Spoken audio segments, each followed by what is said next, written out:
Oi, amigos do canal Anjo que Guarda, Leandro Tambelli. O vídeo de hoje eu quero falar com vocês sobre como identificar sintomas de um AVC para cuidador.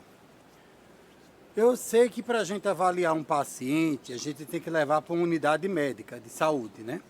Que geralmente eles que vão dar a avaliação que o paciente teve naquele exato momento. Mas antes de falar sobre o tema de hoje, sobre os primeiros sintomas de AVC, eu quero que vocês façam um favor para mim, ative o sininho, dá aquele like, compartilhe, ajuda outras pessoas essas informações. Eu, como cuidador, eu estou fazendo esse canal para repassar informações para vocês. São informações que podem salvar muitas vidas.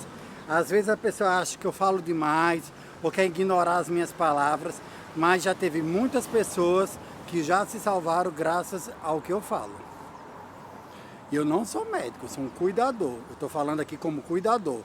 Sempre deixo claro que vocês têm que procurar um médico, procurar um fisioterapeuta e um nutricionista para avaliar qualquer sequelas pós-AVC.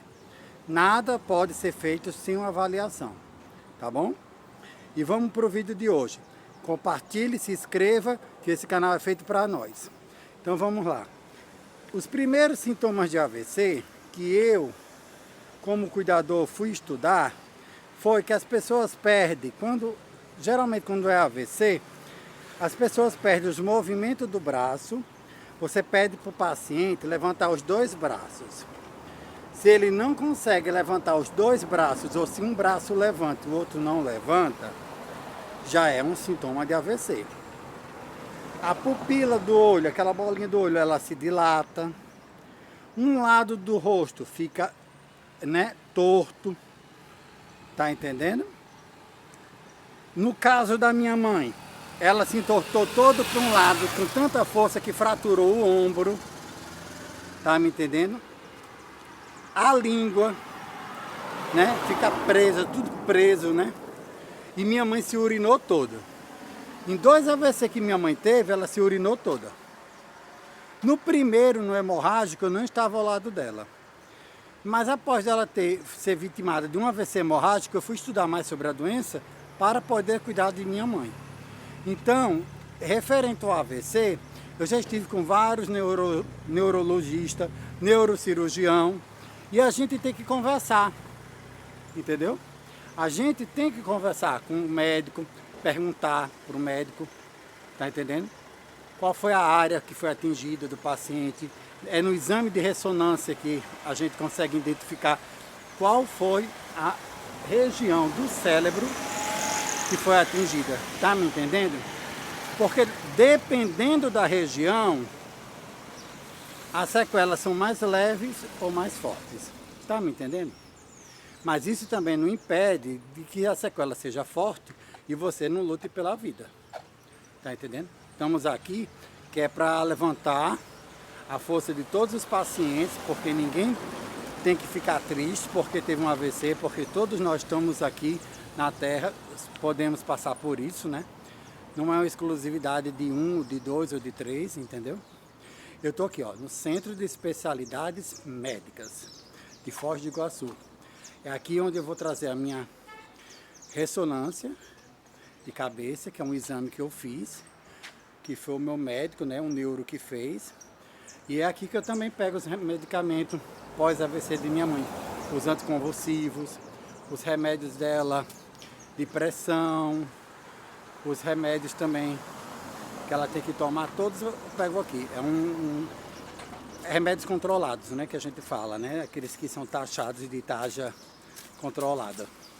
Então, amigos, eu vou fazer esse vídeo paradinho aqui, só para falar para vocês uma coisa. Os primeiros sintomas do AVC tem que ser identificados nos primeiros minutos que o paciente começa a passar mal. Por quê? Porque nos primeiros sintomas que você consegue encaminhar o paciente para o hospital, e no hospital você vai conseguir com que o paciente seja atendido e ele consiga se recuperar. Como é que o paciente vai se recuperar se você não for em busca de uma emergência a tempo?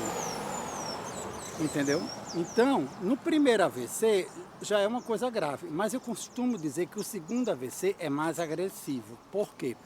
A diferença do primeiro AVC da minha mãe, que foi um hemorrágico, para 2 isquêmicos que ela teve depois, é que no AVC isquêmico eu achei que a sequela foi mais grave.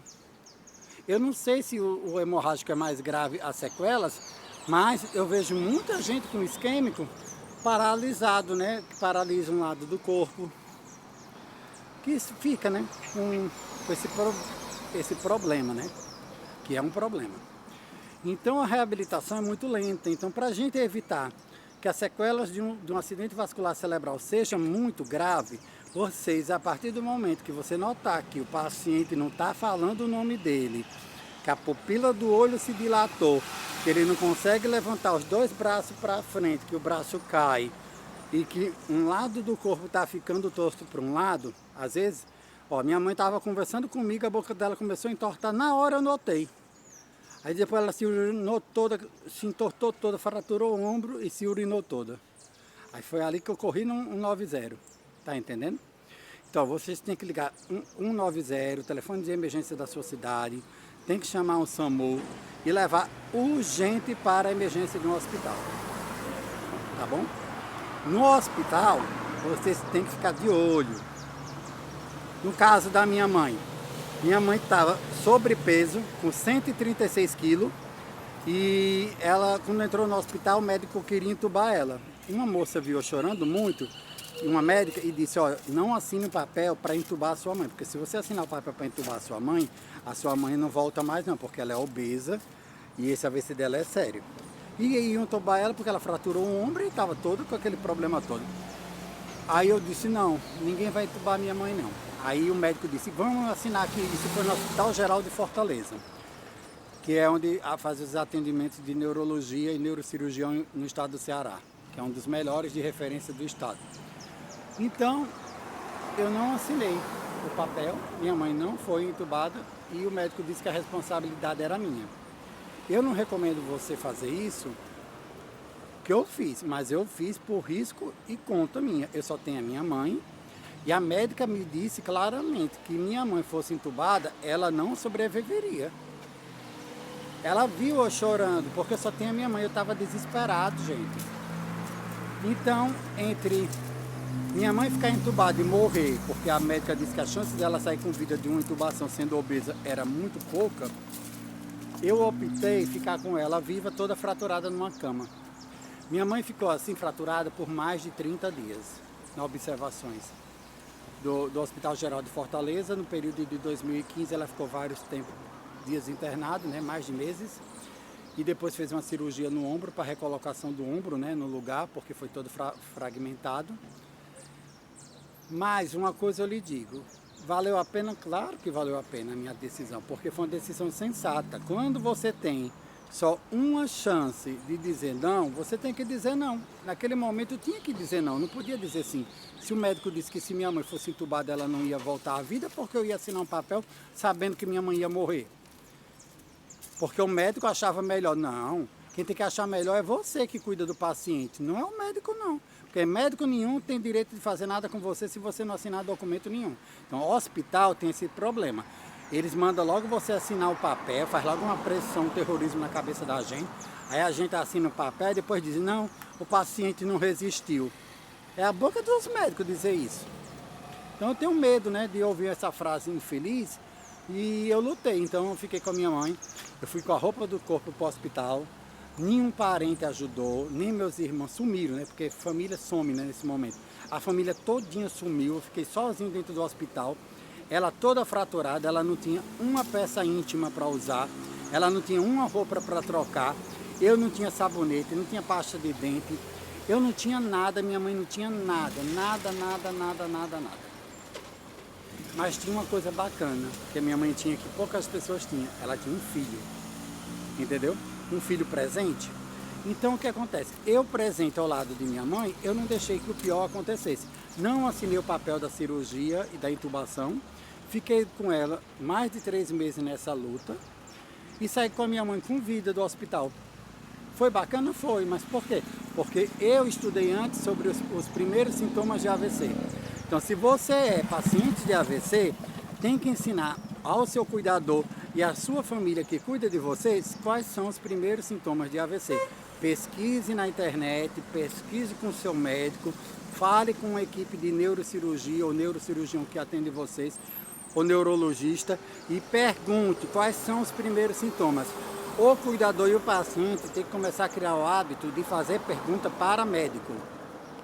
O médico não está ali só para fazer o que eles querem, não. Eles têm que responder às nossas dúvidas, porque é um paciente, é um ente querido seu, que está naquela situação e você tem todo o direito de ser informado sobre tudo que está acontecendo com o paciente. É um direito seu, seja atendimento pelo SUS ou atendimento particular.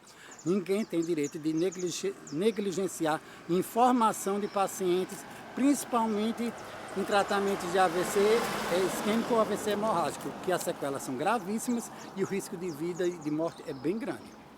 Então, vocês que tiveram o primeiro AVC, vocês se cuidem, procure saber quais são os primeiros sintomas do AVC, informe a sua família, tá entendendo? Fale com seu médico, porque família informada e cuidador informado, o paciente fica em segurança, tá me entendendo? Porque quem teve o primeiro AVC para ter o segundo é muito comum. Pergunte vocês que são pacientes de AVC, se aonde vocês fazem tratamento, as pessoas não dizem que teve um, teve dois, teve três. Mas por que vai evoluindo? Porque é do problema da doença. Se você não mudar seus hábitos, isso só vai aumentar. Tá bom? Fica esse meu conselho, espero que vocês tenham gostado dessas informações, mas os primeiros sintomas de AVC, só existe boa recuperação se for feito imediatamente. Pessoas que têm um AVC em casa e a pessoa leva o paciente com 2 horas depois para o hospital, o risco do paciente não voltar a andar e não falar e não fazer mais nada é muito elevado, porque o que acontece? As pessoas não agiram de imediato. Nenhuma doença pode ser retardada.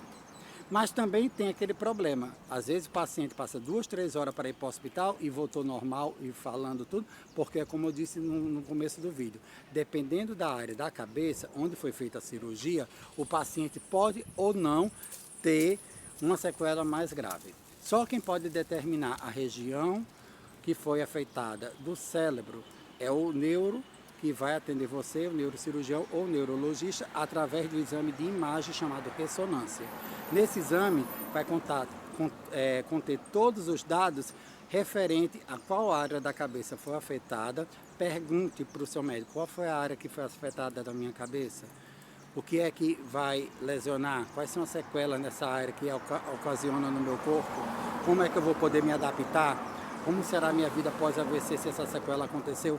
Tem que começar a falar e questionar, não pode só aceitar o diagnóstico. Ó, você teve AVC, aqui está a sua ressonância e vai para casa. Não, você tem que pegar a ressonância e perguntar qual foi a área que foi afetada. No caso da minha mãe foi uma região frontal, tá entendendo? Foi tirado um tumor cerebral e foi afetada uma região frontal. Mas outras pessoas é atrás, é dos lados, tá entendendo? Então, se informe, procure um bom médico, procure uma boa equipe. Todo lugar tem pessoas de bom coração. Tem muita gente ruim? Tem. Mas o Brasil está vivendo um caos, tá entendendo? Seja na saúde, seja na educação, seja na segurança. Já tá impregnado no Brasil isso, tá entendendo? Vocês podem ligar o rádio, a televisão, se a gente está vivendo é por sorte. Então, já que a gente está vivendo por sorte, vamos se cuidar, não é verdade?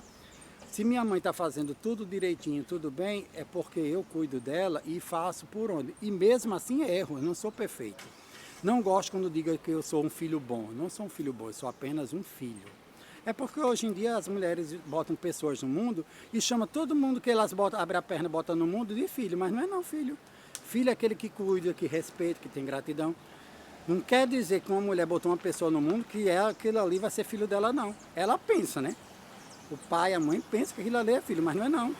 Filho é na vida, no decorrer da vida que vocês vão saber se aquela criança vai ser um filho. Tá entendendo? Então, minha mãe botou 3 pessoas no mundo, mas só um foi filho. Tá me entendendo? É assim. Então, eu estou desde 2014 nessa luta, estudando, me informando, batalhando e vivendo apenas com um salário e salvando a minha mãe. Tá bom? Porque eu vou atrás dos sintomas. Quando a minha mãe sente qualquer coisa, eu já vou investigar a causa. O vídeo anterior eu falo sobre refluxo. Dá uma olhadinha lá. Vocês que têm problema de ficar tossindo de noite, para ver se as minhas dicas não vão ajudar vocês, tá bom? Um beijo a todos, fiquem com Deus, dá aquele like, compartilha esse vídeo. Esse vídeo é feito com o maior carinho para vocês, porque informação é tudo, tá bom? E procure o médico, faça check-up sempre. Tchau!